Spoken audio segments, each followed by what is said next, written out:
Welcome, everyone. There we go. That worked out fine. We're still recording. Everything's fine. And now we shouldn't have an echo. He really interrupted me starting the show for that. I heard exactly what you said. That's not fucking true.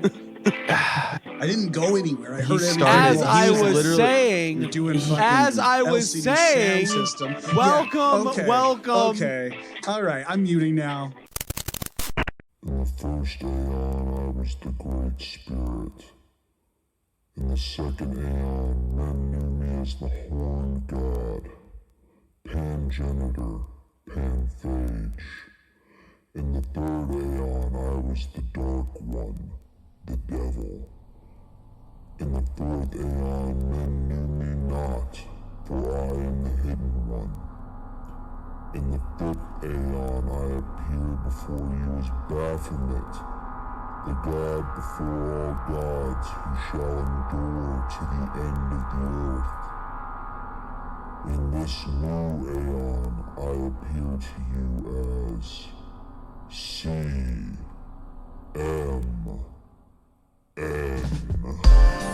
Imagine that there is a brilliant white light just above. Is commentary on the magic art. In the years of the primal force and the dawn of terrestrial birth. Oh, that was very educational. Now magic will take place. Don't be fooled by what I just said. Welcome, everyone. I'm Supermanity Kennedy, and this is Chaos Magic News, the only podcast that isn't afraid of. And we definitely didn't edit their name out there because we're scared of them. Joining me, as always, is my pungent co-host, Dank McCoy. How you doing, Dank? I'm doing fine. We're off to a bit of a meandering start, but we've messed with the formula again because we got the long, meandering, drawn-out conversation before the episode started. Maybe we can actually get right to the point because once again, I got an episode where I got to take the reins mostly, and I'm really excited for it. Those are always good. People definitely underrate how great you are at curating these episodes. And by people, I mean me, because I always say you don't do anything. Well, it's just when you get a good idea, you just got to run with it. But sticking with the format that has carried us, much like Jesus on the beach when there was one set of footprints, we've got an opening discussion we want to get into first, right? Yeah, I've actually had a bit of a revival of another Chaos Magic figure of old. I've been reading a lot of Alan Chapman again. I think Chapman's a really good reference point for me. The guy that did the song about the bagels? No, that's Sherman. Oh, that's the guy that burned down Atlanta? Well, yes, but no. Who's Alan Chapman then? Chapman is he's an old head of Chaos Magic at this point. I think the most interesting thing about point, as in how old is he then? How old is he in Chaos Magic terms? Because he's not a Carroll or a Sherwin. No, I'm not quite sure when Alan Chapman where he got his start at. I think maybe. I should have prepared for this beforehand. I wasn't expecting to talk a whole lot about Alan Chapman. Well, you got to let people know. You can't just name drop and be like, oh, I'll pick that up later. No. All right. Well, Alan Chapman has been around for quite some time. I'm not sure quite how long at this point, but they're probably the most interesting for being someone that was very Chaos Magic related in that sort of area, but did their own weird thing as well. It's called Magia. And it's like an AA spinoff, AA being the magical order that Aleister Crowley made, which itself was a ripoff of the... Sorry, that's an easy joke, and we're not the first to make it, but imagine where it's like, look, if you just get your holy guardian angel, you'll be able to stop drinking so much. He should have started NA because he had a heroin problem. He made it everyone else's problem. Well, he made it Kenneth Grant's problem. Go fill this prescription. If you ever want to learn the ninth degree... Oh, boy, do I, Mr. Crowley. But bottom line, Alan Chapman. Yeah, Alan Chapman, he's been around for a while. He's written some very interesting books. Him and Duncan Barford, who, if you remember your 4 lines of connectivity here, is the same person that friend of the show, Tommy Kelly, worked with on the Nadana cards, which are out there right now. Him and Alan Chapman worked on a website essentially called The Baptist Head, where they posted their musings and records and various things. And all those got compiled into a book, and then another book, and then a third book. They then ripped off the internet, so now you can only get them through the books, but you can find the books online too now. So it's okay. I have to download a PDF instead of go to a website. Either way, it was a very interesting thing at the time, very different. Again, I wasn't planning on talking a super whole lot about Alan Chapman himself. I was more interested in another book that he had written. This was back in about 2008. This is called Advanced Magic for Beginners. Kishy little title right there. Don't you love it? I don't.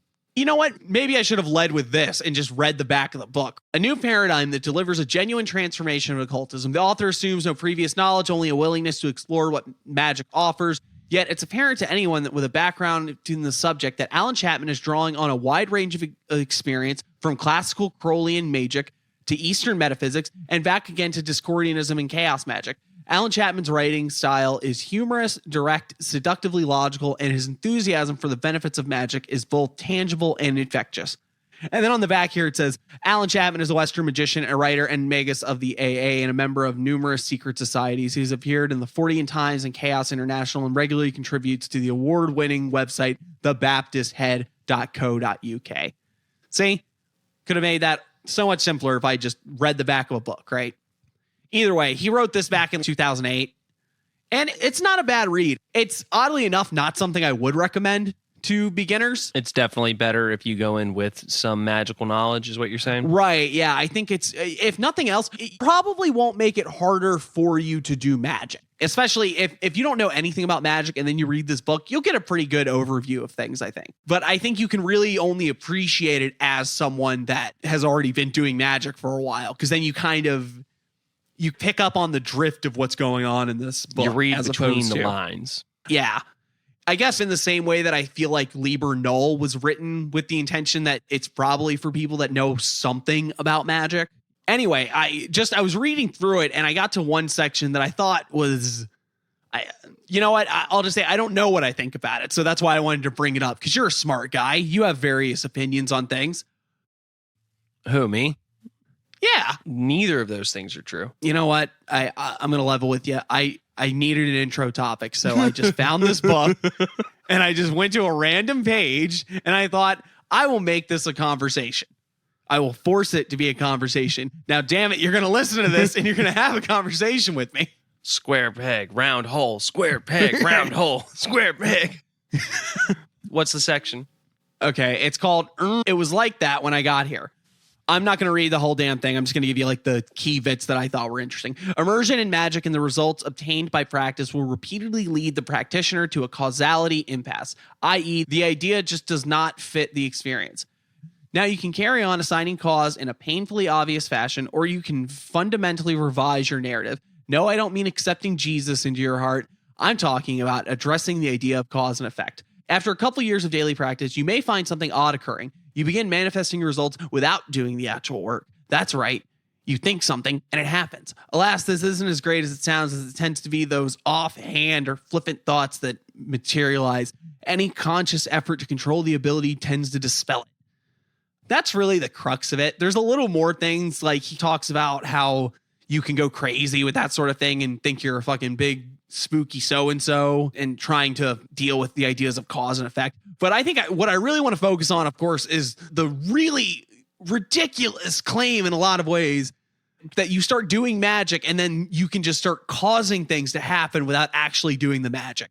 I think you and me on this show are pretty radically against that idea, right? It's not just me. Having talked about this sort of thing before, I think that the snippy catchphrase is, if you didn't do it on purpose, then you didn't do it. Or if you didn't do it on purpose, it wasn't magic.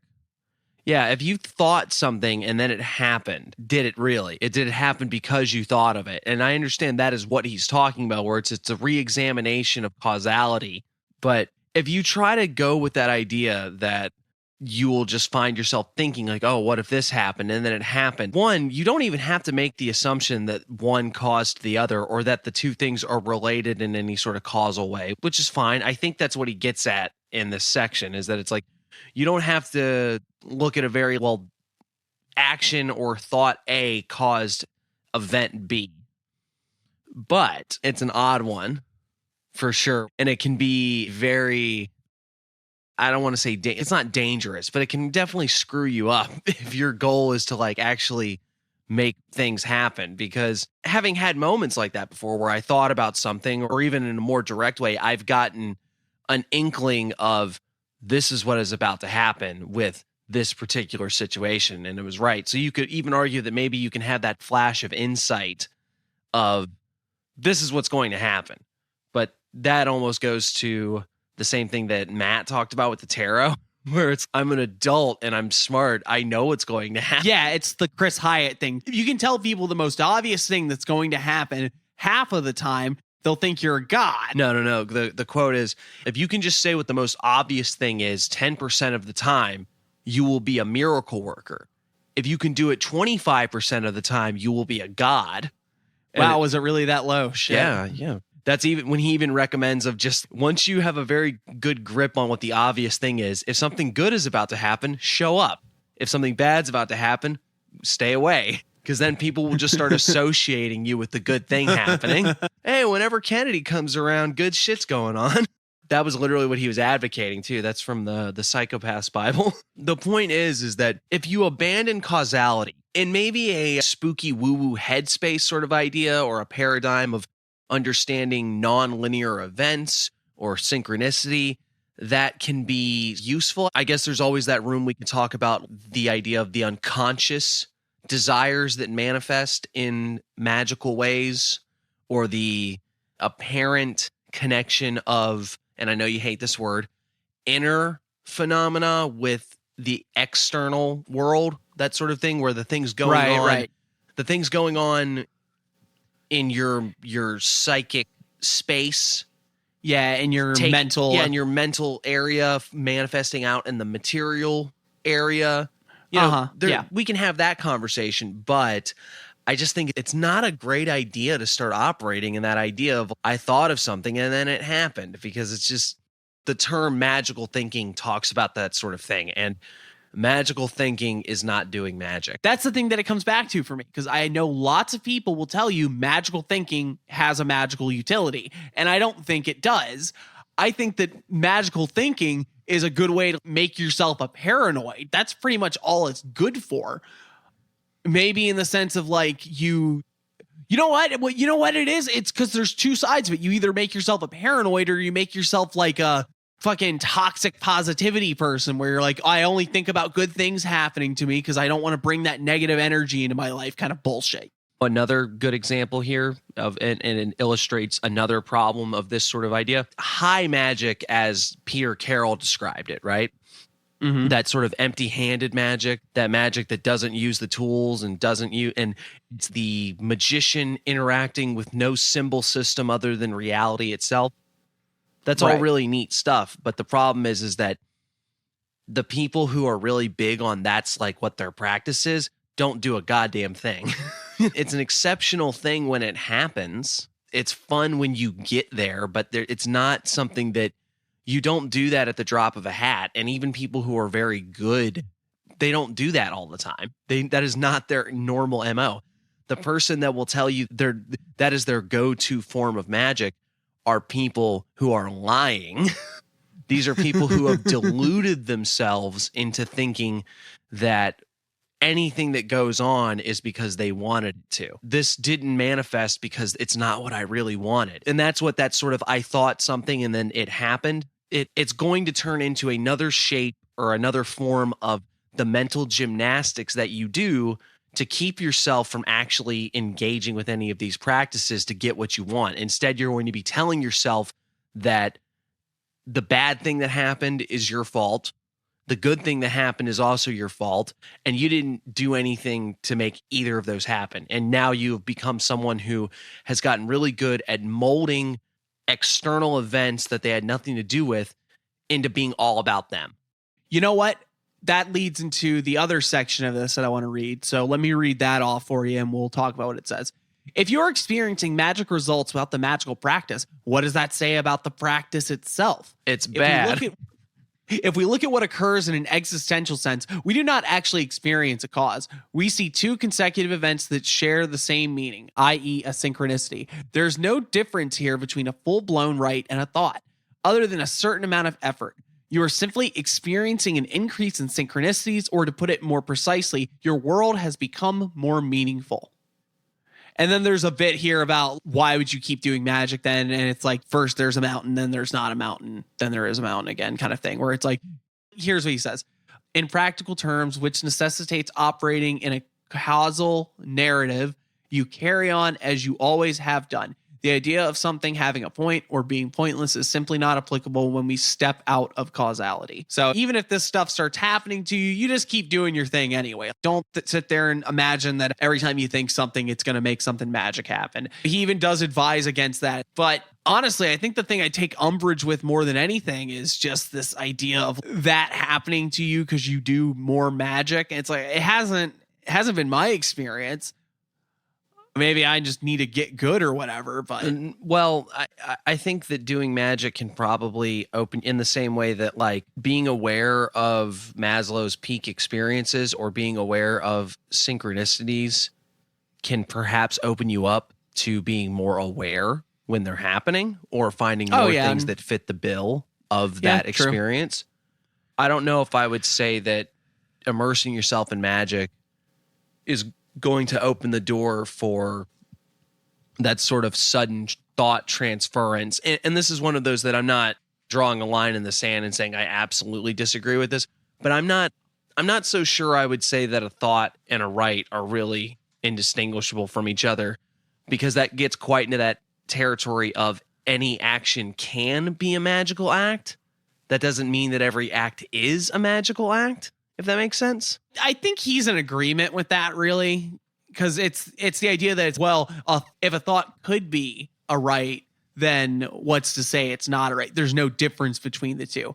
I think I want to argue that the same thing I always fucking do, that it's like your internal psychological mental states, the weird little things you have going on in your head where you're thinking about bread, or you're looking at your fucking cell phone going like, man, is that a crack in there? Or, when you're fucking reflecting on the horrible things you did as a child and wondering if that means you're going to get into heaven or not. I don't really think those are magic. I just don't. I don't see how the sort of, I don't know, maybe I'm just being like, what's that dude, Sapolsky, the free will isn't real kind of thing. God damn it. Drop that name. I'll pick it up later.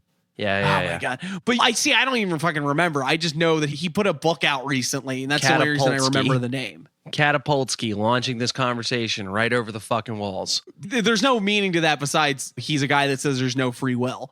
So I'm like, I was getting at, it's like this idea of, it feels like the minute minutia and reflections that go on inside your brain aren't the same as doing something like a ritual or trying to reach a state or meditation. I guess that's my problem, is that I don't even think meditation and yoga are the same as thinking. I'm not trying to disregard thinking and say you shouldn't fucking do it, obviously, but I do. I don't. Because I read the pamphlet from the Society for the Disciples of the Dragon, and they told me that my brain is a fuck and I don't need to think. We're bringing back the dragon pilled. Listeners, don't listen to Alan Chapman, because he's telling you thoughts are like a right and you have no right to have a thought. But no, in all seriousness, especially knowing the type of conversations we had and knowing what your opinions are, a big issue that I find, at least from the sort of Heideggerian viewpoints that we've talked about, is that a thought is not a distinguishable practice in the way that these sort of ritualized methods of attainment are. They are practices that bring about revealing of things. Lux Occult's podcast, when we said the snippy line of the beliefs come from the doing. Yeah, exactly. And your beliefs don't come from the little thought. Your thoughts are in a lot of ways shaped by what your beliefs are. Yeah, and to the point that like most of your beliefs are unconscious. Yeah. You're not aware of them. They're like the light in the room. You don't see the light. You see the room lit up by the light. You know what? Maybe we can bring this around full circle. what Chapman seems to be hinting at here is that through the practices of magic, you will be forced to re-examine your beliefs, which is what he's saying, because certain things are going to be revealed by the practice. But I think the problem is that what we seem to be getting at is that what he is saying is going to be revealed by the practice are not things that we're getting or not things that we necessarily agree with. Yeah, I guess you're right. At the end of the day, that's what it turns into. It's just a disagreement because it doesn't square with, like I said, I can think of some things that might fit that general 3 lines of logic, but I don't know if I agree with his assessment. Yeah. It's not even that I haven't experienced that, but I would almost say that I've experienced it just as much before I was into magic as when I am. And I guess maybe that's just the sense of me probably already unconsciously viewing this a lot more as me picking up something that was going to happen rather than having a thought and then it happening, which speaks to my bias a little bit. I would simply say that, and I don't want this to come across like we read, it's like, oh, Chapman, fuck that guy. He wrote a thing we disagree with, because that's not what this is. But in the same way that he talked about any attempt to control it tends to make it fizzle out, and that in a way you should just keep doing what you're doing. It makes me say almost that these experiences, while not being irrelevant, are not something you should be hung up on. At least in the chaos magic sense, you should be striving to just get rituals that work. The weird things that are going to pop up while you're going along are cool. You should make note of them. You should figure out how to use them. But if you come across a phenomena that has little means of control and little means of utility, there isn't a whole lot to be said about it. Yeah, it's just a weird thing. You know, that's kind of how I feel about like ghost hunters, right? Well, correction, like the ghost hunter people that are like spooky woo-woo people. Because typically they're the ones that fall into the line of, oh yeah, you're never going to be able to like scientifically explain ghosts and stuff. I like tracking with ghosts. And that's the thing. I'm sure somebody has had some good experience with ghosts and will talk to me about it, maybe even in the Discord. But, oh, spooky person died here. Ooh, and they haunt this house to this day. Who cares? It's like, what use does any of this do? I've got 14 hours of EVP recordings. What do they say? I think it's a grocery list. It's the collected works of Shakespeare, where they got a terrible accent and a real bad stutter. You know what? It sounds like the audio of a Twitch streamer getting swatted. It's like, hey, that's neat.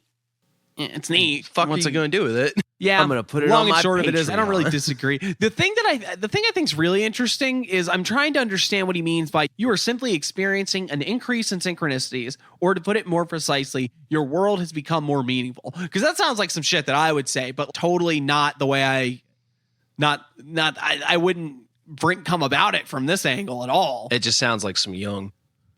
Be meaningful as in like your world, like events are becoming more significant because they can be tied into the net. Oh yeah, maybe that's what it's experience. I want to read that in the world disclosure kind of way. Oh, if you do enough magic. But that's the thing, is that in that case, meaning is synonymous with the term intelligible. And I don't know about you, but Jungian synchronicities are sometimes increasingly unintelligible. Yeah, they're like bad koans. Yeah, before we go too far into the weeds of Heideggerian philosophy. Yeah. Or Jung, for that matter. Do you have any good stories about thinking something right before it happened, or thinking something and then it happening? Mm-hmm. Yeah, I got a really good one. Cool. Yeah. Are you going to tell it? Oh, you want me to? Oh, okay, yeah. I was thinking, man, this is a really good burrito. Wish I had some hot sauce, right? And you won't believe what happened next. I got up and I got some hot sauce. Synchronicities. Fucking miracles, man. Okay. All right. Fucking miracles. Shaggy's two boys look just like Shaggy, man. The pelican tried to eat my kids. I seen a caterpillar turn into a fucking rainbow. Water, fire, air. Shaggy's two boys look just like Shaggy, and my little boy looks just like Shaggy. Oh my god. Oh god, that's so dated. We're so old. Do you have any reference? No, we're done with this. We're going on to the news. Okay. Wait. You mean to tell me that we're just going to go to the news? Oh, man. You know it's We're coming. going to. I do. No. We're going to do it right. All right. That's all I'm asking. It's that time for everyone's favorite segment, ours and yours. It's where we sit down and we invoke journalistic excellence. And we ask, What's in the news? What is in the news indeed? Well, I wish I had better news for you folks. I really do. It's all the exact same stuff you saw last time. More Trump trial news that no one fucking cares about. The continuing horror story of Israel and Palestine. Oh, I guess I'll give you the horrible update on that one. It's become the slow gawk period of troops getting sent over there. Every day it feels like we're getting another little bump of troops. And a couple hundred here, a couple hundred there, 500 here, a couple more warships, a couple more cruisers, other people getting involved, someone else sending something over here. And every single one of these numbers is just getting gawked at. And we're just waiting for some shit to happen. That's literally what the news has become on Israel and Palestine at this point. We're even past the point of the full-blown propaganda hitting all the time. Now it's just normalizing the fact that we're sending troops over there. well, and it's just we've become so numb to ongoing military conflict. Almost 20 years of Middle East conflict, and then Ukraine. I mean, how long were we in Afghanistan? Yeah. Look how well that went. Yep. Of course, I'm not going to get into the big geopolitical analysis, but I'll just say that Russia is in a weird situation. Iran is putting themselves in a weird situation. China, well, Taiwan looks pretty good. I don't know, man. What is this accent you're doing? Is that your Trump? Let me tell you about China. China, they love Taiwan over there. They love it. They love it. Don't they love it, folks? Everyone say hello to our new editor, our new chief Just call editor, him producer or something. Yeah, Makes him feel good. our new showrunner, man. I mean, it's Gary. Everybody wave to Gary behind the glass. Hey, everybody. I hope you're having a good show tonight. Yeah, it's nice when you can elevate your friends. Hey, you've been our homie for a long time. You want to do some free labor? No, keep talking about China and Israel. Yeah, that's what people come for. Oh God. Okay, but no, yeah, we're basically we're on this front of we're literally fighting two wars now. We haven't declared war, but we're fighting two fucking wars. We're propping up two different countries against what is essentially a proxy war with Russia, because who has a vested interest in this whole thing? Because it distracts one from the Ukrainian front, and it also stops efforts to get oil supply lines going. Essentially, they would be going through Israel. It's a fucking shit show. Yeah. There's nothing really of interest in any of it beyond that, I guess. Well, it's in a weird way, it's strange to think it's we're talking it's World War III is going to break out, and it's what it is that it's Cold War II. Cold War never ended. Yeah, yep. But I'm still, and we might sound like bitches that don't want to take a hard line on anything, but I'll tell you this, is that I still think that all of you dear listeners are absolutely right on, and you're so smart, and you've completely figured out how to solve this Israel Palestine thing, and the people that you think deserve to be genocided, you're right. Way to go. You're right. You monster. But it sucks. It's a horrible situation, and war is hell. I wish I had some more insightful or useful insight into it. It's just right now I don't. Yeah. And it's better to just say, I don't know, because you're right. If you don't know, you're always correct. Well, hey, I got one that'll cheer you up. Sure. The call to fight snow penises issued in Russia. What? Why? Officials in the Russian city of Ekaterinburg, I didn't say that right, have called on the police to investigate a series of penis-shaped snow sculptures that keep cropping up across the city. Vice Mayor Alexei Bubnov has instructed the public to smash the offensive organs on site. Body shaming.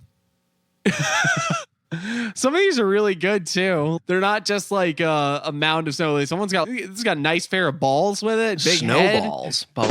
They literally put it on someone's car. That's great. That's weird. He's calling on to smash them if you see them. Yeah, smash on site.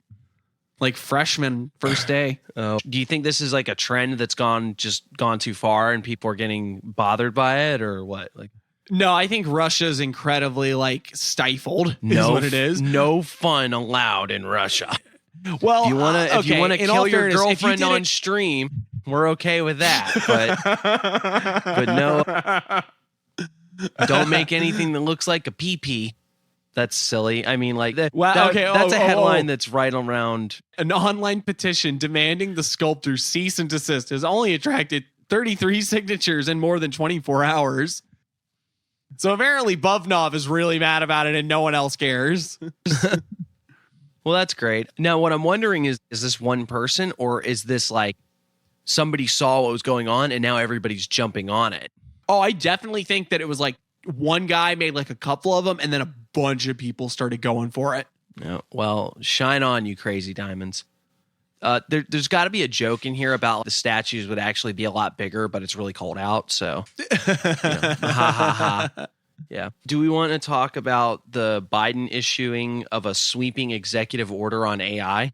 I feel like we have to, even though no one wants to hear us talk about AI. I mean, I don't have anything about AI as like an application or anything. When it's like says sweeping, it's certainly the word, but also like from what I've seen at least, it's very vague. It's just sort of like, we're going to get people that know about AI to come work for us so that we know what to do about AI.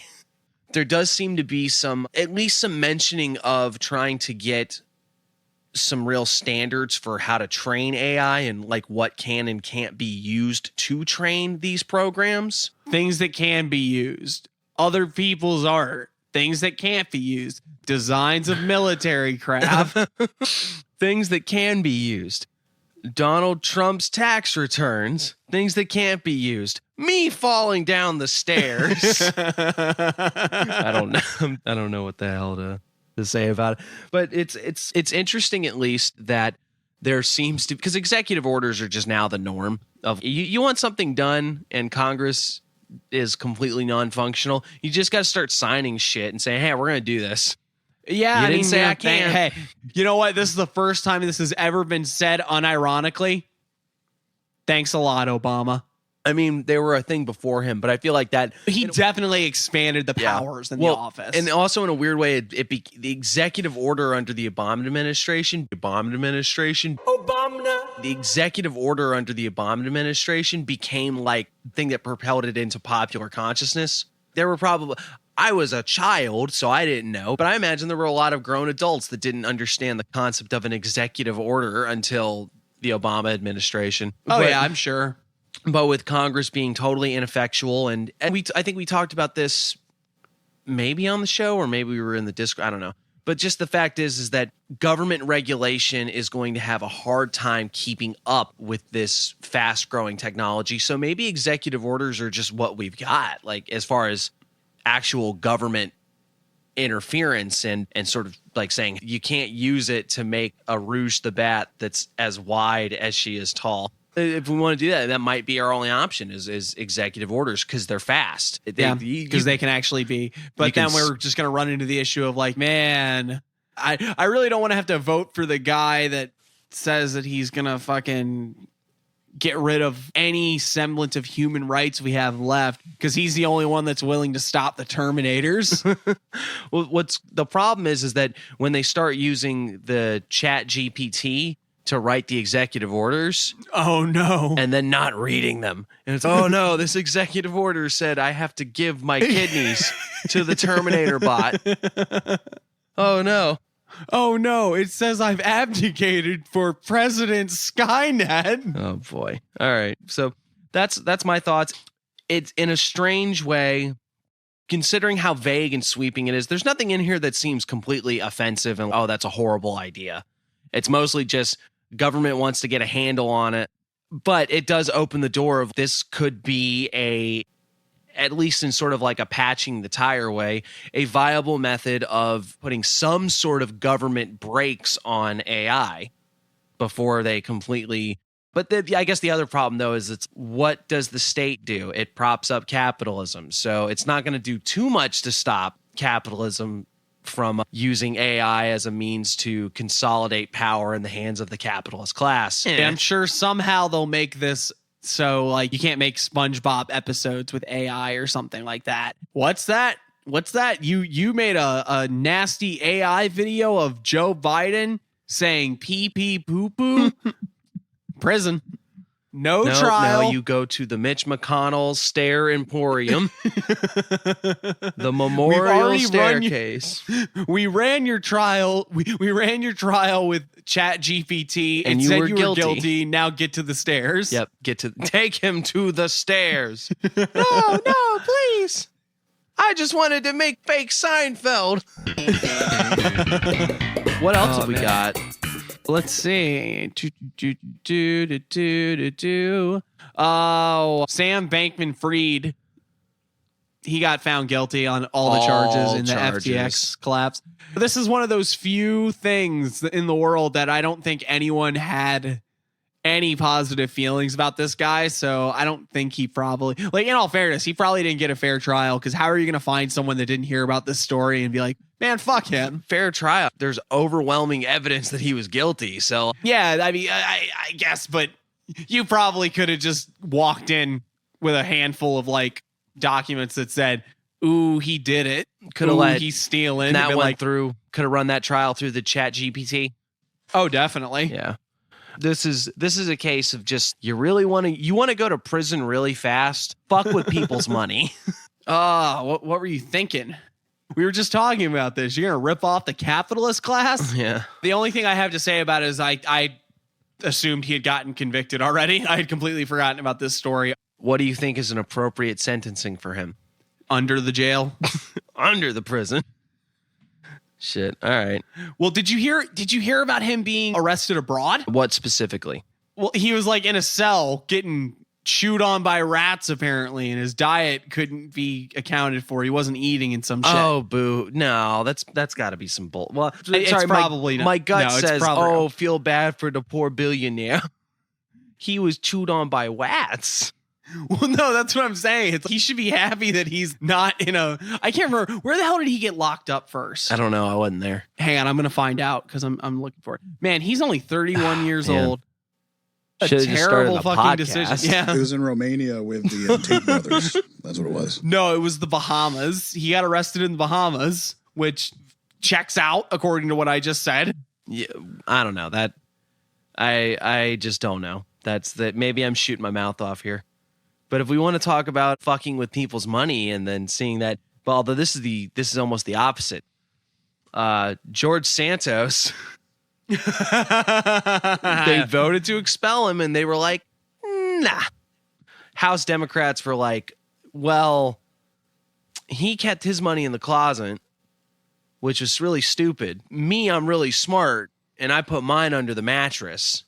Because if we open the door to expel him for all of his corrupt financial dealings, it's just going to be open season on all of us. So we better just fall in line, because I really want to keep getting these Dairy Queen bucks. Honestly, I don't know believe why Dairy Queen. Just a fucking don't give them the actual sponsors of the show. Damn it, a fucking House representative who's just like, you got the gravy and the 5-piece chicken finger.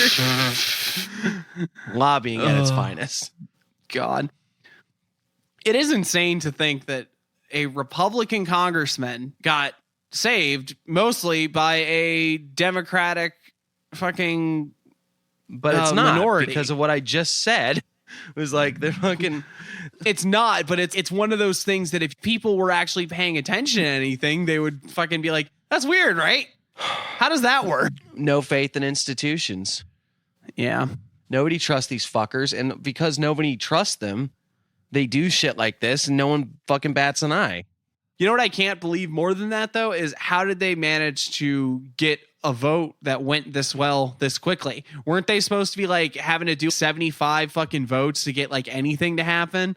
I thought that was the whole House Speaker thing. Well, you got to remember is that it wasn't so much that they said, no, we're not doing it. It was mostly that they couldn't get enough votes to expel him. So we're still on brand as far as our ineffectual fucking House. Sucks to suck. Indeed it does. What else we got here? I had a couple more fun ones for the sake of it.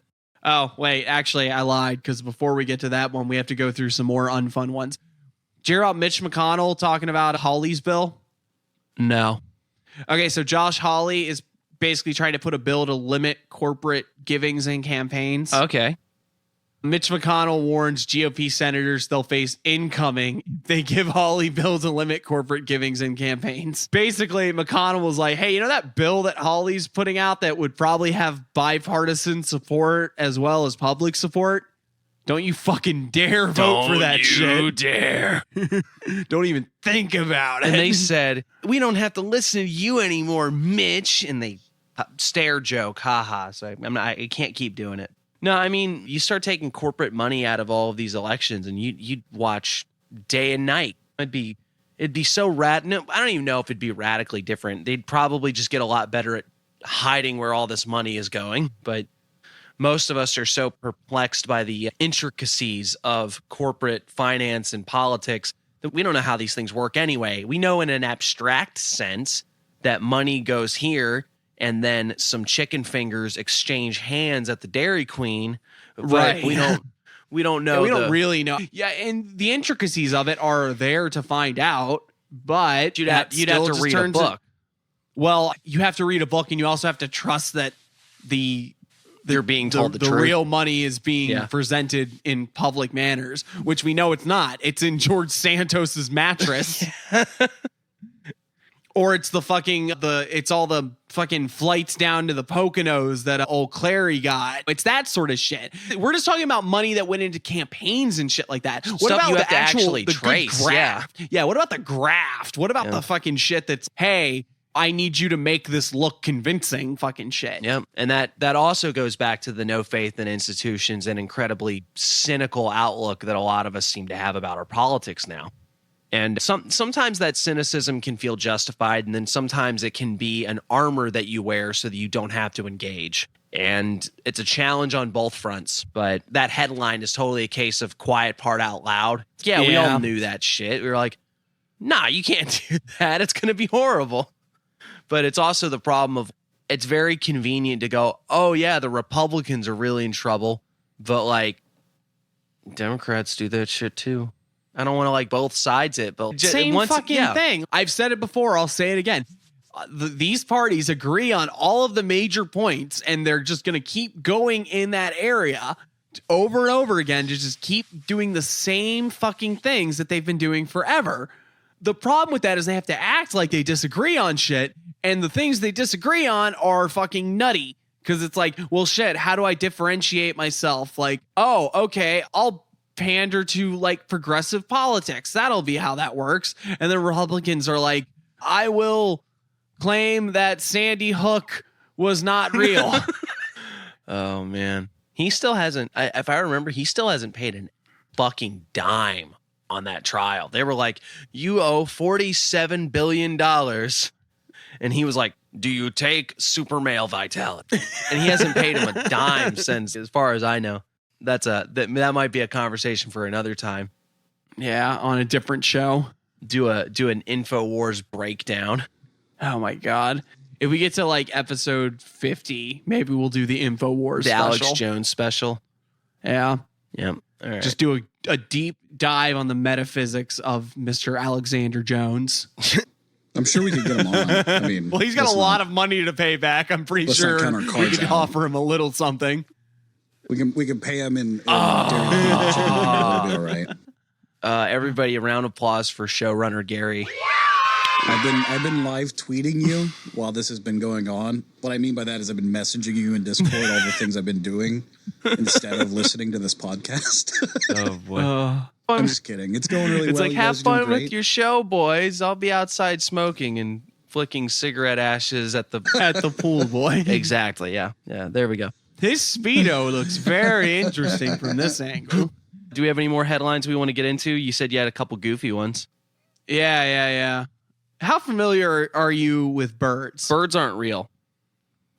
Really? Yeah, that's Then what I you're got. not going to like this article. Get ready to say goodbye to a lot of familiar bird names, like Anna's hummingbird, No. Gamvel's quail, Lewis's woodpecker, Bewick's wren, Bullock's oriole, and more. That's because the American Ornithological Society has vowed to change the English names of all bird species currently named after people, along with any other bird names deemed offensive or exclusionary. What? Why? What's wrong with naming them after people? We've come to understand that there are certain names that have offensive or derogatory connotations that cause pain to people, and that is important to change those to remove the bear. But what is that? But why? Okay, I get it. If you get a bird named something that's like a racial slur or something, but this is just a dude's name. I don't get it. And I understand. Are you telling me that the whistling is no longer a Oh my state God. of Indiana? We cannot have that on the show. I bet that's a fucking real name. Oh my God. All right. Whistling isn't racist at all. It's just when you say it like how you said it, it sounds like it. Yeah, actually, yeah, that makes. Oh, this is my regular voice. What the hell? You sound racist, Gary. That's what we're saying. Get back behind the glass, Gary. Get back in the box. These have got to be like too unrelated, where they were like, all right, we've got a long list of ones that could be deemed as offensive or insensitive names, and then also fuck Lewis. How dare you? How dare you? You think you get to have your own sparrow? I think fucking not. What is going on here? Well, okay, apparently this sort of thing has happened before. Like there was one it's now called a long-tailed duck, but it was called something that was derogatory to Native Americans. And it says Native Americans instead of indigenous peoples, which is interesting. Someone's slipping at NPR today. Well, and that's fine. Like you see, these are examples that I'm okay with. If it's something that's culturally hell, or racially insensitive, I don't really care if you get rid of the human names. If the dude was a fucking monster or something like that. Oh yes, this was the Goebbels herring. Yeah, this is Mussolini's duck. It's fucking Bro, yeah, I get it. That sounds I know Mussolini's an awful person, but it was like the Mussolini duck. That duck sounds delicious. delicious. Oh my God. Oh my God. I bet it's got that crispy skin. God, I really want some duck now. A Mussolini duck, it's not actually about how you cook it; it's about how you kill it, and you kill it by hanging it from a tree. Oh, that's dark. Holy shit. Okay, but what I said is glass-worthy. All right. Because they shot Mussolini and hung him from a tree. We talked about this fucking problem before, didn't we? Really? Because it's the same sort of thing. But I think we're less hard on this one because I get it. No, I totally get it. If it's something that's fucked up and insensitive, I just don't understand the connection between this. I'm gonna have to assume that all these people that they're changing the names of were all like, I don't know, shitty people, murderers and bigots. Well, the Dahmer crow. It's just it's out. Here's your addendum, folks. What we missed in that article was that this is actually a pragmatic solution, so they don't have to argue with people about whether or not they should change this person's bird from being named after them or not. Kind of smart, kind of weak. Okay. Have you had enough news, or do you want another one? Give me one more. We gotta end on a positive note. Okay, in that case. Oh, wow. Okay. This is really stupid. HBO boss apologizes for using fake Twitter accounts to troll TV critics. Well, Casey Bloys responded to reports alleging he used employees to respond to critics under fake accounts, calling it a dumb idea. This is some behind the curtain, seeing the Matrix type shit. This is what. Now, I was just thinking, we're doing that thing again where we're not giving any sort of magical or fringe insight to the headlines. But right now, here it is. Yeah. If he had this, it really does make you question where it's almost like the dead internet theory, or it's like the vast majority of people you're seeing online are bots or stuff like that. Large entertainment corporations or huge studios and stuff like that. I'm surprised they're not doing this all the time. You talk shit about my show? Well, I'm going to send 14 interns after you. And the only reason it's interns is because I haven't figured out how to do the damn chat bot yet. Oh, man. It's too early to send the androids. It's too late to send the demons. I guess I have to use the interns. Oh, wow. Man, see, it's barely anything. It was 6 tweets over an 18-month period, apparently. What? That's a pittance. That's not. That's nothing. I send more terrible tweets and delete them.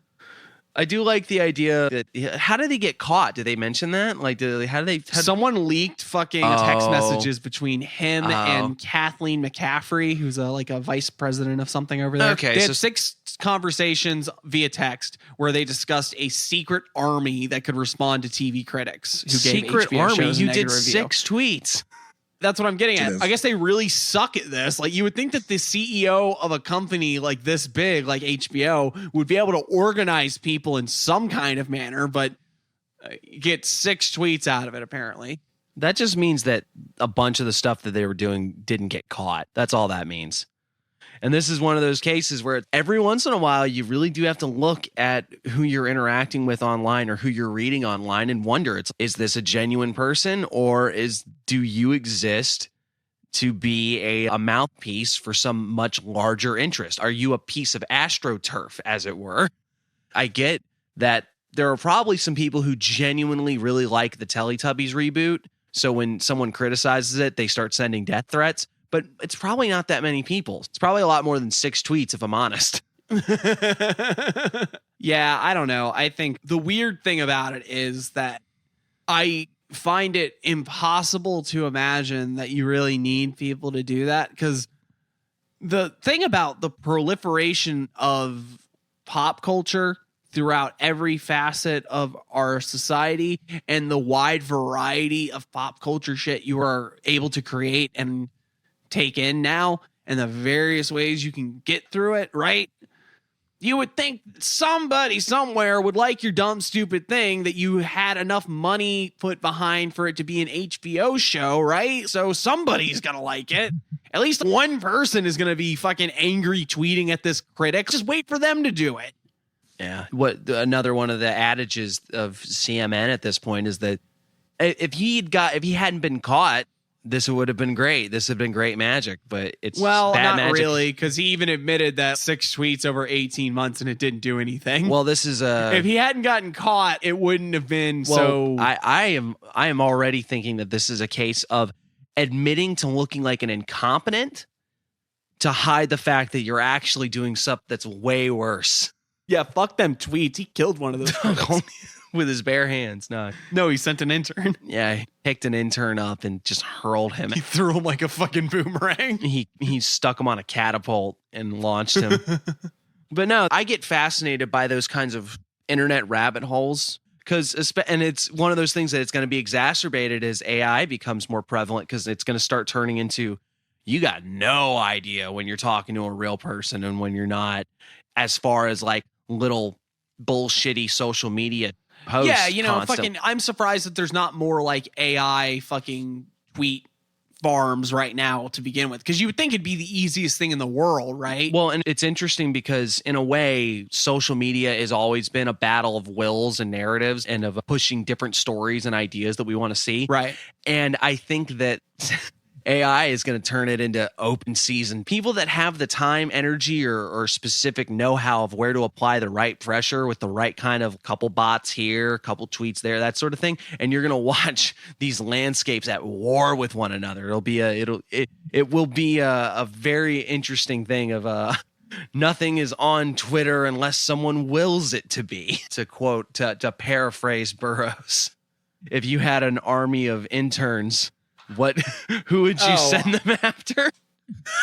I would send them after that. What's the name of that guy that is really mad at us on? I can't even remember. I showed you that comment, right? Oh, the guy that said that. Yeah. I know what you're talking about. Yeah, I think he was mad about a different one and then got embarrassed and deleted it.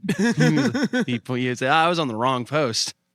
My answer would be, I would send them after us and then make them appear to be the most morally repugnant and reprehensible people, because then folks would rally around us and it would bolster us.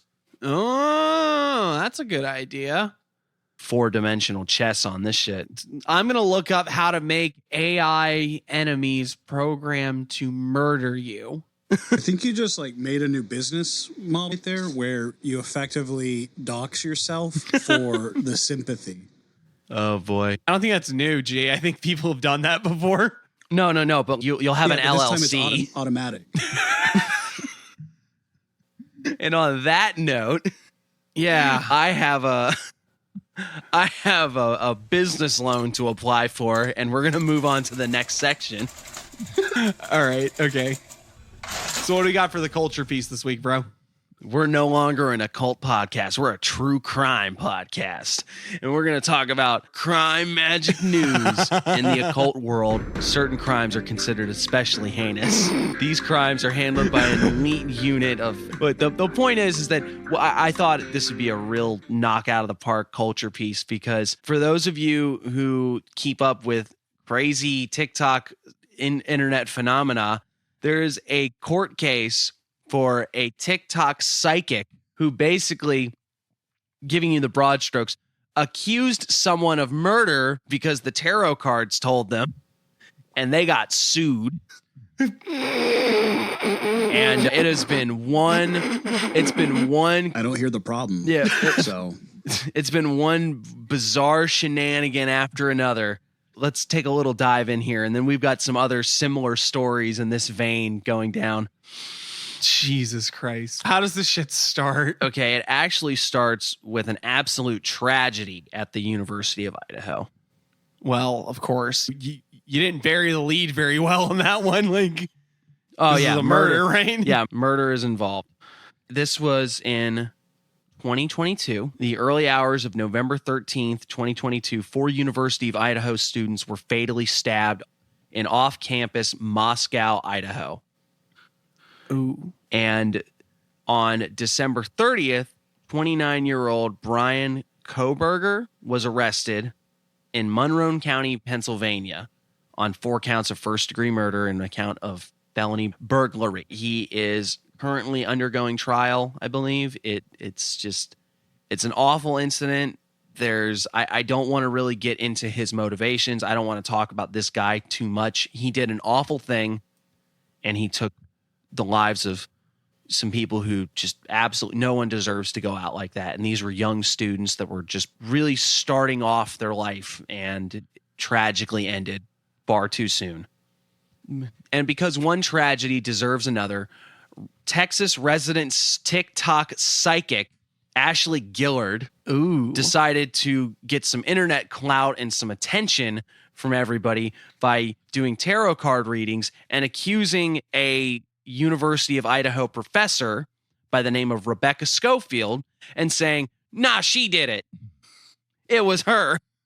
Basically what she said is that she went on to the University of Idaho website. So right off the bat, you're making the assumption that it was someone involved in the college that was responsible. And she did tarot card readings that basically said, oh, Schofield did it. And as she delved deeper and deeper, there was accusations of that she had a romantic relationship with one of the victims, and that the other victims were used as a cover-up and a smoke screen and this sort of thing. And then it was like, well, now we've caught the person who did it. So then she changed her story where it's, oh, well, she manipulated the killer into doing this for her, and the police need to investigate, and why isn't anyone taking me seriously? And she made hundreds of TikToks basically going further and further into this narrative of, oh, when she was in this romantic relationship with this person, and this card said this and this, and that's why she rejected. And meanwhile, Schofield didn't even know these students. She didn't know any of them. She didn't teach any of them. She had no interactions with them. So I guess just at some point, Rebecca Schofield just got wind that, hey, there's somebody on TikTok claiming that you're an actual killer. And she did, honestly, the reasonable thing. Got a lawyer, started sending cease and desist, and then filed a defamation suit. What a crazy bitch. Yeah, fucking psychotic are you that you're gonna, and maybe that's not the, but how absolutely deranged are you that you're that comfortable throwing out a massive accusation like that? based on your tarot cards. Yeah, that's Tarot pretty card fucking readings. That's pretty fucking out there. I didn't realize how old this was. This whole stuff happened at the end of last year. Yeah, this has been an ongoing drama because it's just gotten crazier and crazier because when she got the lawsuit, she started saying, she had a thing where she's like, I wish they had sent this on a tissue so I could wipe my ass with it. And then she was saying, I've got evidence. I've got the proof. Every time that she's challenged, she'll never say, well, maybe I got something wrong, because now she's in way too deep. So she just double down, KFC, double down, all the way that absolutely this woman is responsible as the mastermind for these murders, and that she knows this because she believes her truth and her psychic intuition and her spiritual guides told her that this is what it was, and there's no in between. Besides like the legal back and forth meandering and all sorts of stuff like that, of her trying to file a motion on her own and then not being able to afford a lawyer, and notably, she said that she was going to try to get out of the country for a while. I guess is like just a means. That is an awesome thing to say when you have like a lawsuit. Yeah, remember, if you're getting sued, announce that you plan on getting out of the country, which is great. But that didn't come to pass anyway, at least not to my knowledge. After they essentially subpoenaed her social media, like her TikTok and all these other things where she was posting these videos, which she's now deleted because she doesn't want to get, but they're all up still. After they subpoenaed this to try to get as many of these records of proving like, hey, this is where she made this claim, this is where she made this accusation, she tried to turn around and be like, I want, as part of discovery, I want to be able to get at all of her social media because that's where the evidence is. And when they told her, like, no, you don't need to get that because you don't even know what you're looking like, you can't just say, I bet the evidence is over in that box. You should let me see what's in that box. Do you have any reasonable expectation on why it's going to be there? Nah, I just want to see it. It was referred to by the judge as a massive fishing expedition of basically just trying to find anything to back up what she's saying. And that's essentially what it comes down to, is that she keeps doubling down saying, Miss Schofield definitely did this, and if you guys will just investigate, you'll see it. And meanwhile, this poor woman is, I believe that she's been cleared at this point. There was no reason to think that she had anything to do with it in the first place, other than an absolute Looney Tune accusing her. And it's the perfect case of why people don't believe any of this nonsense. In the way that we were talking earlier about Matt saying, I'm an adult and I'm smart, I know what the fuck is going to happen, I don't need to pull tarot like that. It's almost the exact opposite, where tarot is awful in the hands of people who are fucking stupid and just want to see what they want to see, because it becomes the perfect spiritual magic-y justification to believe whatever nonsense, even when it's completely contrary to everything else you see. It's not the tarot's fault in this instance, at least. It's got nothing to do with them. It wasn't, oh no, the tarot gave them an outlet to be a fucking idiot. I'm sure they would have come up with something, because they're also psychic and shit and they have intuition or whatever. This was just somebody that had delusions of grandeur that just fucking went a little too far. They thought they figured out something. They felt like they were the Scooby-Doo gang all in one, and they fucked it up. But that being said, Rebecca Schofield is an associate professor of American history, specializing in gender and sexuality in the U.S. West.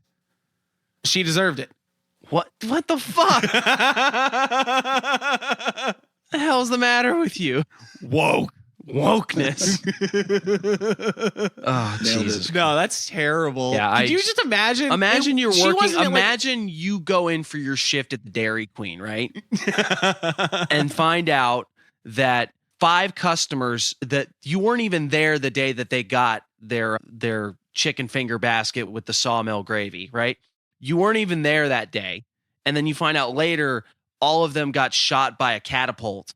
Then there's somebody on TikTok claiming that you were the mastermind behind this horrible catastrophe. And you're like, I'm just here to do my shift at Dairy Queen, and now I'm being accused of something that I had nothing to do with. It's just, oh no, I have the evidence. Look at this I Ching I just threw. I threw it some. Says you are the murderer. I threw some turtle shells against the wall, and all of the cracks point to you. It's obvious. There's inflappable. And meanwhile, that when every denial, and granted, thank God we live in a world where everyone can see this for what it is, a nutter butter completely deranged and making horrible inflammatory accusations at somebody who clearly didn't do it. But meanwhile, you're in your Dairy Queen, you got your little hat on, and they are adamant that if they just if they just dismantle your car, your house, and go through all of your devices, they're going to find all the evidence they need to put you away. Yep. And then the fact that you refuse to allow that to happen means you're guilty. Then it's also turned into, because now it's also turned into she's claiming that the police are covering this up because they don't want to, because now it's getting conspiratorial. The only answer is that they don't want to put her away because the corruption goes all the way to the top. That's why it's a gender and sexuality in the U.S. West kind of professor, because it's all leading back to the Democrats and Joe Biden. Well, she hasn't gone that, for the record, that's a joke, everybody. She hasn't made that accusation. But it is complete lunacy. And then for the added bonus, a couple days after I pitched this particular story to Kennedy, there was an update where she's on social media claiming that she's going to sue all of the YouTubers that have been bringing up the story, which is how I found out. After she gets sued, she's going to sue all the people who have misrepresented her and made her look silly. You know what's even online. better than that? What's even better is that she actually tried to countersue Schofield in the beginning of this anyway, and it got tossed out almost immediately because that's part of what I was talking about too, where there was like the judge described it as a giant and extensive fishing expedition. Yeah, it's because she just doesn't have a leg to stand on. Well, right, you're looking great on lawsuits right now, baby. Yeah. Definitely threatened. Here, I'm gonna get my tarot deck, and we're gonna make a prediction about how these court cases are gonna go. 3 towers in a row. Interesting. No, see, I have 2 towers, and is this a plane? Oh, fuck. Oh, wait, hey, what's the next card? Oh, the next card is a plane. Was this 5 of pentagons? Oh, interesting. Oh, okay. In a show of occult solidarity, I'm getting Tommy Kelly's 40 servant deck. And we're gonna make a stunning prediction on. Well, let's just ask, what servant best encapsulates the presiding force that is going to dictate the direction of these court proceedings? And we got the lovers. What? Oh God! Oh no! It's all a sham. She was right. Oh God! This is all a sham, guys. These cards don't work. I feel bad saying that. I really. Oh wait, actually. This is a flawed reading because one of the cards is over on my altar still. Never mind. Do over. Reading invalidated. Reading invalid. Hang on. I can do a reading with my deck, though. I'm going to do a quick 4-card reading, okay? All right, I'll bite. I got the 7 of Hearts. I got the 5 of Wands. I got a minion card from the Minion Uno. It is reverse. And I have a mischievous Pokemon card. It has 1 attack that does 10 damage. Oh, she going to prison. Yeah, she going to jail. She going to jail. I think what you've just kind of laid out there, though, is they should really investigate the teacher. I think that's obviously the answer here is that they need to investigate Rebecca Schofield because clearly she's the problem. What else you got? Okay, for the next story, because I saw the TikTok thing and I started thinking about like what are like weird, kooky, legal and occult related shenanigans. And I remembered an old throwback to the heydays of Tumblr, right? Oh, yeah. There was an incident. I believe it was called Bone Ghazi. But for those of you, yeah. And it was the case where in an online witch community, a user by the name of Ender Darling. What is up with occultists with Darling at the end of their name? Doing some real fucking shifty shit, huh? Ender Darling made a post talking about what is called the Poor Man's Cemetery that was 20 minutes from her residence in New Orleans. Now, New Orleans is a big fishbowl, for those of you who don't know. It's below sea level, You just don't bury stuff in the ground because it doesn't stay there. It's mausoleums everywhere. Everything's encased in concrete if you want a dead body. There's the poor man's graveyard where the people would be buried if they couldn't afford the more appropriate means of burial. Bones will just wash up. At least that's her claim, is that fragments of bones and pieces and stuff like that would just wash up, and she would go gather them up for her and for the express purpose of doing magic with them. Okay. Saying, even making the note that animal bones just didn't do it for her, as far as they didn't resonate. So she needed people bones. Uh-huh. And then she asked, would anybody be interested in purchasing human remains from me? Cover the shipping and I'll send it to you. Okay. Yeah. So that's okay. Yep. That's where, from very questionable to just, ooh, boy. Boy. Yeah. This actually started in a Facebook group under this user Ender Darling, right? Uh-huh. And it went off the rails because it started out all right, and then people going, hey, you realize you're just openly admitting to what is essentially grave robbing, right? And desecration of human remains. And then you offered to box them up and ship them to people. There were people that were essentially saying, even if I don't find anything morally reprehensible about it, you realize admitting to it on social media could be very bad for you, right? Yeah. But then the twist is that they figure out, Tumblr users figure out that she's on the site, and they look up her username and they start raiding her page and being like, hey, everybody, this person is a fucking grave robber. They be stealing bones and shit. They be stealing bones. And they even make the comment that this is a white woman in New Orleans getting poor bone. Yeah, getting grave robbing the poor just section. When you thought it wasn't gonna get, just when you thought it couldn't get worse. There is a strange racial element here that is not fucking great, huh? Ain't a great look. Even if I'm willing to like overlook that as I don't think it was. I don't know, but ugh. It's just it's just not great, is it?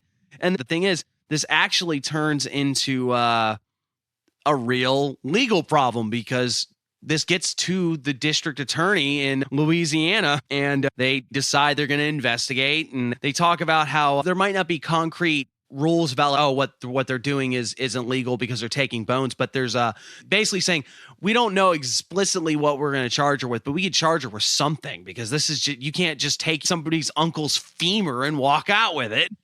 Man, one of the only times in history the state coming down on someone doing spooky woo-woo stuff is I'm okay with it. Like the one time.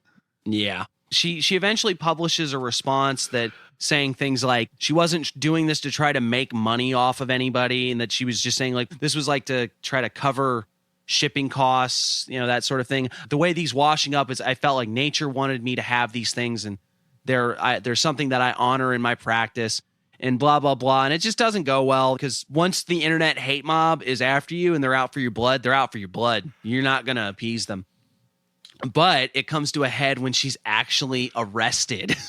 Where they raid her home, and what they find is like a fistful of teeth, some skull fragments, like literally the type of shit, like she said, washes up in loose dirt and takes it with her. She didn't have anything outstanding. But she didn't have like a whole rib cage. Yeah, it doesn't necessarily make it better, but this wasn't and to hear her, she says they were expecting to come in and find a black market of human organs and bones and whole skeletons, and what they found was a bunch of sleepy hippies. There were a couple bones on my altar. I handed it to them and I said, you'll probably find human bones in there, but I know better than to tell you that, but it's what you just did. And then she also gets busted because she had some weed in her house, which is sort of like, that's a kick in the dick. I always get a little iffy about that. It's like, you shouldn't be able to charge her. You were coming in here looking for grandpa's femur. You didn't find that. It had nothing to do with this. I'm not sure how the law works on that one. I know if you have a search warrant that doesn't address certain things, you can't just take it. But I think if it's illegal material, obviously, if they search your house looking for what might be the murder weapon and they find somebody's dead body, yeah, because they don't go, oh, darn it, we didn't have a warrant for a body. Yeah, I understand. But it's a possession charge. You were looking for human bones. Yeah. Oh no, I'm not going to be able to get hired at Dairy Queen. And it all basically blows over, probably because it wasn't nearly as much. She ends up getting like a 5-year suspended sentence, which is essentially like a stay out of trouble for a little bit, stay away from that fucking graveyard, because stay off the internet. She did the smart thing where after this all blew over, she stopped. She's probably somewhere out there, but she disappeared from the internet, which maybe Ashley Gillard take a page out of this after this lawsuit. No, she's trying to disappear outside the country. That's what she needs. She's trying to disappear into the astral plane. What do we think of the ethics of getting human remains like that? Not like getting a shovel and digging them up, but say what she did. Yeah, say you're in that situation. There's a graveyard and you find like a tooth or a piece of bone or like a knuckle bone or something like that. I feel like if you go to the graveyard looking for bones, it doesn't matter if you're only taking the ones that are like just on the ground and in the surface. You know what I mean?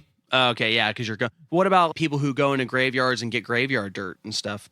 See, dirt is dirt, though.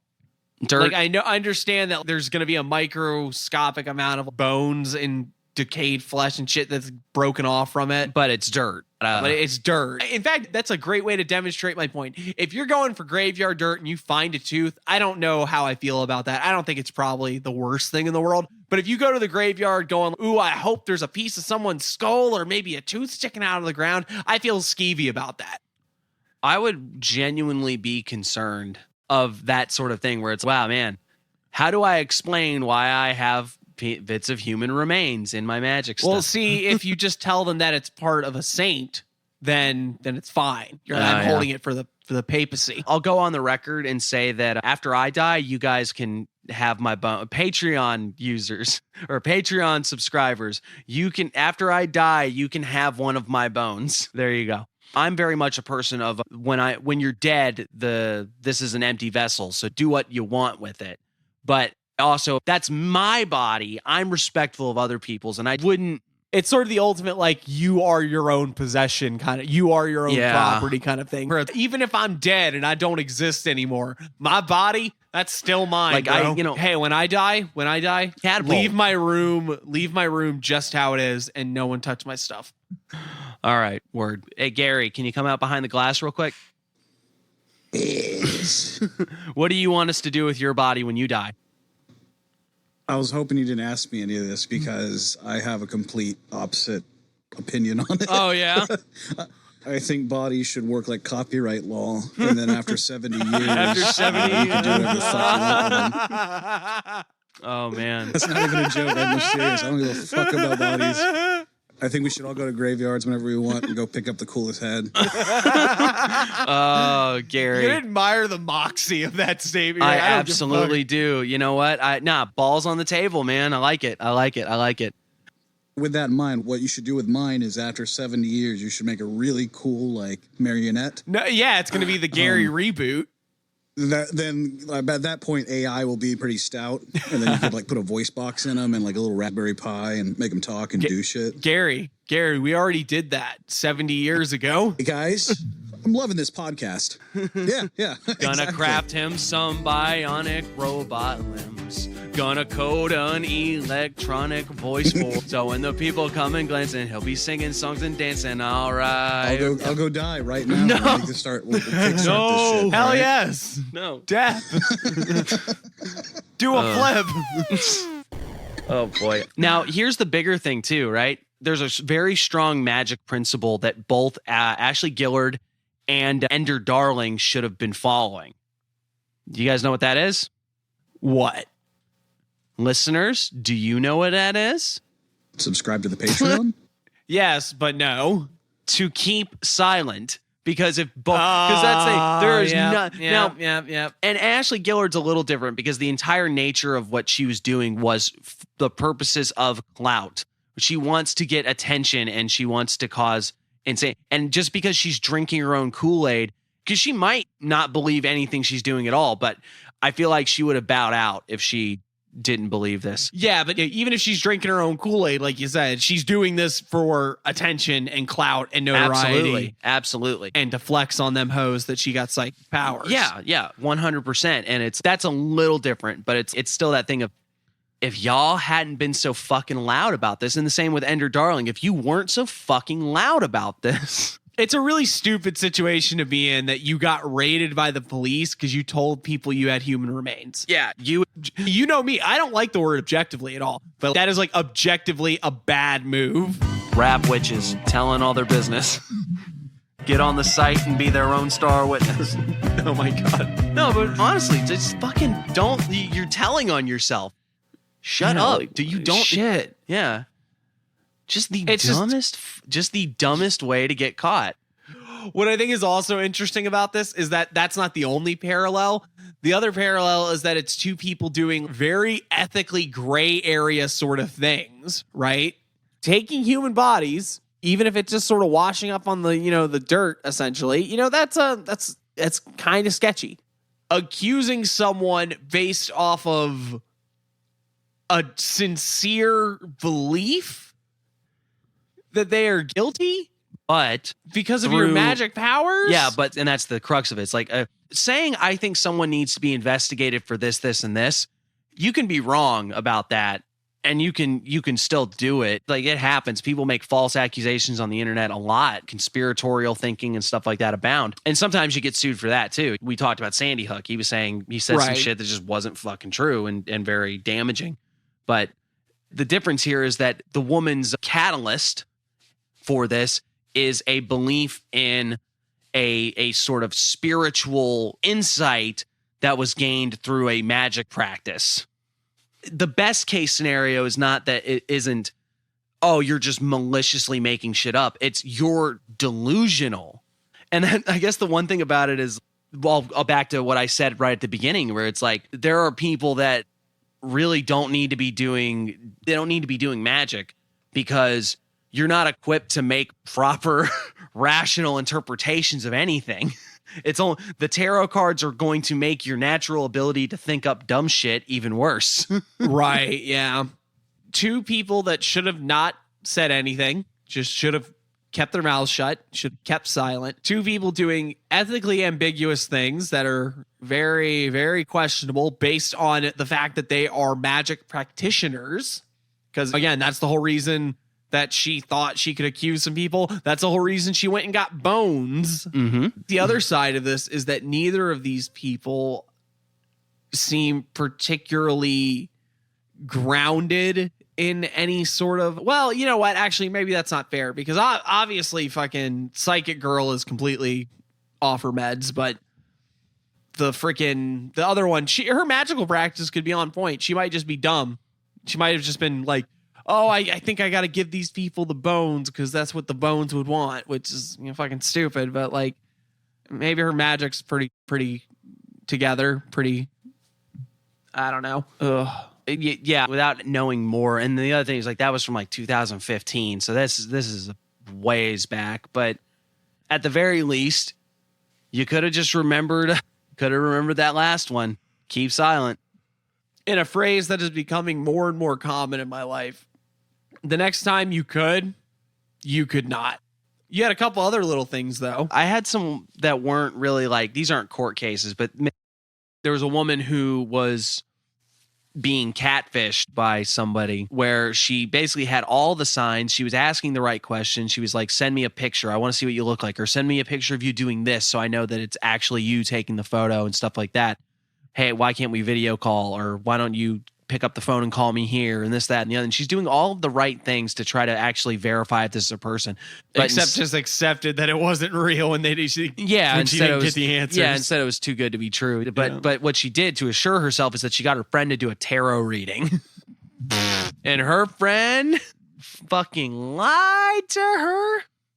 Did the tarot reading and was just like, yeah, this is absolutely 100% real and you should stick with them. And this is going to be like a great thing. And I see like a house with you two in the future and everything. So she comes to these catfish people that are like, I don't like doing what the MTV show Catfish did, like exact same sort of internet sleuthing. And they get her friend to do another tarot reading for her. That's basically like still doubling down of like, yeah, this is totally real. And then she finally gets a phone call with this guy, and immediately the Nigerian accent is obvious. And she because it's funny because she hears him say like, hey, how you doing? And she's, oh, hell no, and then hangs up, and she's just mad because she knew in her heart that this was too good to be true, and she wouldn't have come to this website or channel, whatever the hell, if she didn't already know that this guy wasn't legit. But hang on. That case. Well, what if he just had an accent? What if he was just Nigerian? Yeah, what if he's just Nigerian, bro? He was using photos of a guy that wasn't him and everything else. And she was I forgot the other part is that she was sending him like Steam cards and stuff. So you let your stupid friend.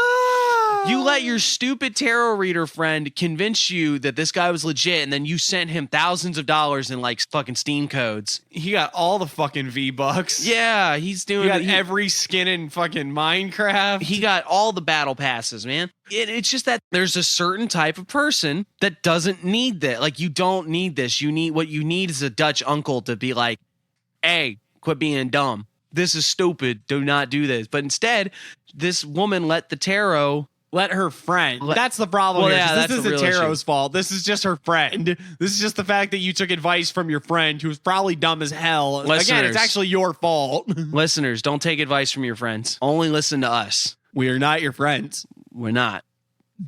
Dead air. Oh, but no. I sent you twos to whack that freaking guy. Instead, you screwed it up like a couple of Goji Maca snackaroons. It's a meme. Cut that part out. I just saw this meme. I swear I will send this. I will send it to the fucking. I will send it to the group chat right now. I thought we were getting a new character. Oh no, Johnny Francis' Dutch uncle.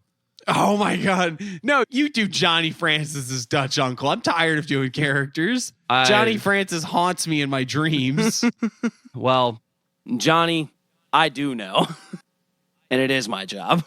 That was another little interesting one, but I think that's good because it does illustrate this idea of in the wrong hands, this can tell you exactly what you want to hear. And now you gave a bunch of Fortnite skins to some guy. Yeah, right. But I don't know. I feel like this section has ran long enough. There was this other thing relatively recently. Someone in the Discord posted somebody was getting jammed up by the cops because like fortune telling isn't legal in Pennsylvania. Yeah, it's not quite that simple, but essentially, yeah. It sounds like not liking gypsies with extra steps. Ooh. You can't call them that now. Okay, all right. That's like not liking No. God, you made it worse. Look, just say you hate birds and move on. Fucking hate them birds. Yeah, I found it. Okay, here's the story, right? The Hanover Borough Police Department posted this at the beginning of October, actually, but because it's now got a home in this segment. They said, the purpose of the following message is to respond to recent social media attention given to Pennsylvania Title 18, Section 7104, fortune telling. The statute prohibits, among other things, someone from predicting the future by reading of cards for gain. Upon observing an advertisement for a business in the borough of Hanover that offered tarot card readings, I engaged in a conversation with two individuals concerning the advertisement and my intent to educate the person or persons engaged in the acts about the above listed statute. There was never an investigation, nor is there any threat of arrest in this matter. With that being said, if a complaint was made against someone for engaging in acts qualifying as fortune telling in the borough of Hanover, this department would be obligated to conduct an investigation. Finally, regarding this issue, the only department time utilized was mine in an effort to educate someone and to prevent a future complaint or issue. Okay. Man, they really don't like wandering Europeans, huh? There we go, fixed it. And and hey, here's the last part. If one possesses the sentiment that the statute, Pennsylvania Title 18, Section 7104, fortune telling does not protect anyone from harm and it is not needed, I would suggest that their proper recourse is to contact their legislators and voice their opinion. Sincerely, Chad E. Martin, Chief of Police. Okay. Well, this sounds relatively reasonable. Where it's just all right. Hey. No, but that was the official statement from the chief of police, so it was like way worse. Well, that was the chief of police like driving by and saw a sign that said fortune telling and said fortune telling, not in my fucking town, and just acted like a fucking dick. You know what it was? I bet this was like someone's Christian mother who freaked out that tarot reading was allowed in their little town and complained to the cops about it. The cops were like, well, this is technically illegal on the books and we need to let them know that that way we don't have to actually come down here and have a fucking arrest over somebody playing with little cardboard pictures. No, I see you're being way too nice still. I think that more generous. I think that chief of police Chad over there was just like, let me see if I can flex my weight on the goth girls down at the tarot shop. It is some real dickhead shit. Although there is that problem, though. There are definitely people that are tarot readers that are just scam artists that are trying to fleece people for money. So it's like, hot take, all of them are? Yes. No. But seriously, being a professional reader is like, by its nature, someone will probably get mad about it eventually. It would probably help if you didn't have a law saying that it was illegal if you were going to do it. Yeah. I don't know. Maybe not do it maybe just don't do it in Hanover. Then again, though, like how much money can you be having a livelihood being a fortune teller in fucking Hanover, Pennsylvania, you think? I don't know the ins and outs. All I know about Pennsylvania is that they have horrible pizza. Take that, Coco. I know about John's. You know what a John is? No. Everything. Everything's a John. I thought it was a bathroom. No, that's a John. This is a John. Jawn. You want to say those two words again back to back like you didn't say the same thing? Look, I'm just saying John and John. Okay, I hear it. But what which kind one of was goji macca snackaroon is this? Oh God. Oh, okay. Well, man, do we have any parting thoughts? Actually, with the exception of Bone Ghazi, all of these were actually on the tarot. I didn't put that together. Oh yeah, I didn't realize either. No. I think they're all more on a general sense of occult people getting involved with the police is what it turned into, actually. The intersection of legality and occultism, which is always an interesting one. I guess the thing is, this is a case of people totally getting, for the most part, people getting what you would expect. Maybe not even, this is what you deserve, but this is what you should have expected. Yeah, this is probably the thing that was going to happen to you. Which is way better than satanic panic. We're gonna put you in prison for years because we think you ate a baby. Yeah, it is better than that. It's nice to see police involvement with anybody that doesn't result in something horrible happening, I guess. He's casting a spell. I felt my life was in danger. He was reaching for his wand. He could do that. He'd do that goddamn abracadabra, and I'd be dead. All right, so I did. I had to retaliate. Oh man, just another example of the horrible stereotypes that the magic community has to put up with. With that, I guess it's time for the palate cleanser. How goes the work? I'm all right. I'm not really doing anything super fucking amazing right now either. I'm still in that mode of waiting for the next big thing, but I think I'm reaching a point where I have something big planned, but I will take my chances with following your advice earlier and keep silent. One thing I did do that I thought was interesting, and it was a good time to do it too, because someone in the Discord shared their interesting stream of consciousness divination tools. I did do a bunch of sigils for something, and I added like this kind of system of planetary sigils to go with them, and they're all like little individual slips of paper, and I'm gonna put them up on something and give it like a big thing.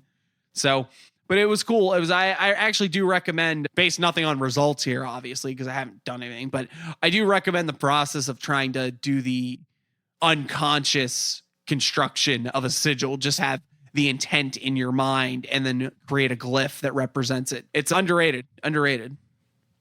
What about you? For my part, I'm still grappling with a lot of the Jungian Abraxas stuff that I was talking about last week. I haven't had any real breakthroughs yet. Nothing that made me like really stand up and pay attention like before, but it's there. I need a practice that I can work with that is going to give that clearing, give that revealing of, hey, here's what you can do to give this a place to manifest. And that's fine. I'm just going to work on it and see where it takes me. I've definitely had some interesting stuff tangentially or orbiting around there where this isn't working with it. This isn't doing the thing proper, but this was an element that was related, and then seeing how that element is playing out in my life. But then I did have an interesting win because I mentioned in the Discord where I got into it with our neighbors about something that was just nonsense and didn't need to be a thing. So I responded by doing Magick, and they gave me alcohol as like a peace offering. So then the same thing happened again. I did Magick about it. And then I got a bottle of alcohol left on my porch as a peace offering. 2 for 2, man. Consistency, that was pretty fun.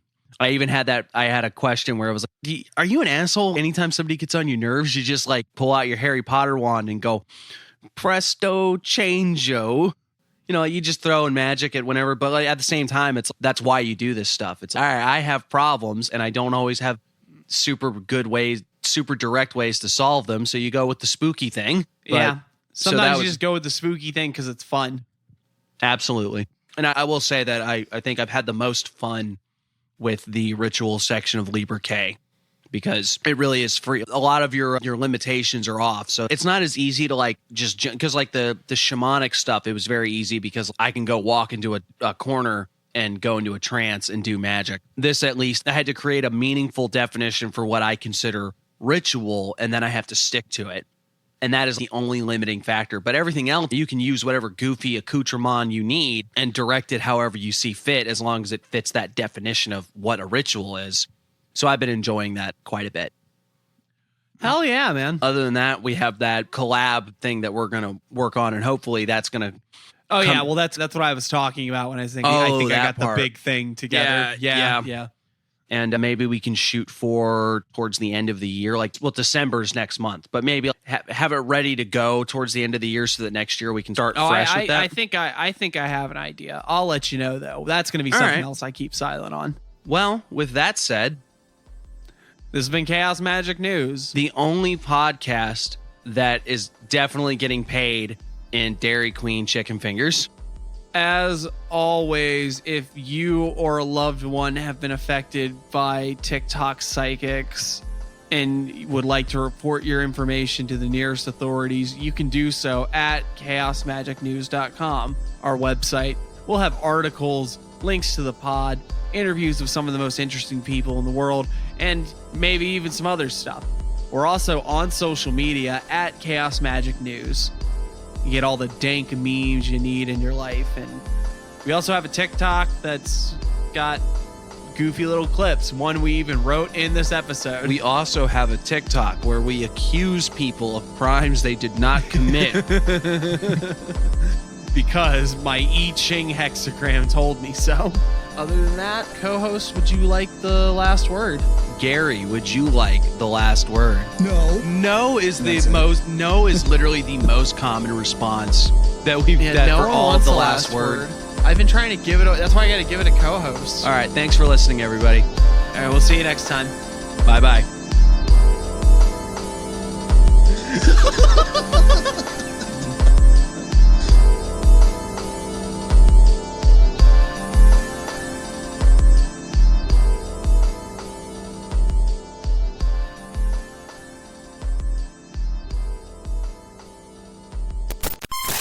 We them boys, the boys is back. Them boys. We them boys is back, man. Shit.